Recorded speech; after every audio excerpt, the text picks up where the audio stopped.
switch gel Siapa selalu sakit gastrik, sakit ulu hati, sapu switch gel, confirm lega puas hati. Tidak perlu makan ubat, sapu terus jadi. Pastikan beli sebelum mula bulan puasa nanti. Siapa selalu sakit gastrik ulu hati, sapu switch gel, lega puas hati. Jangan risau, bahannya semula jadi. Sapu sebelum tidur, hilang letih masa pagi. Siapa kerap sakit gastrik, siapa kerap sakit GERD, tiba masa untuk cuba pakai switch gel herb. Sapu kulit, tunggu 5 minit, rasa lega. Tak perlu makan ubat yang penuh dengan chemical. Switch gel memang guna bahan natural, minyak zaitun, garam bukit dan buah pala. Minyak pokok teh, kolagen dan pudina. Patutlah efektif, boleh terus rasa kesannya.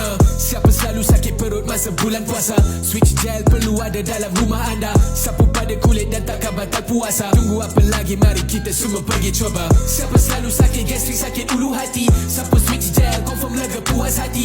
Tidak perlu makan ubat, sapu terus jadi. Pastikan beli sebelum mula bulan puasa nanti. Siapa selalu sakit gastrik ulu hati, sapu switch gel, lega puas hati. Jangan risau, bahannya semula jadi. Sapu sebelum tidur, hilang letih masa pagi.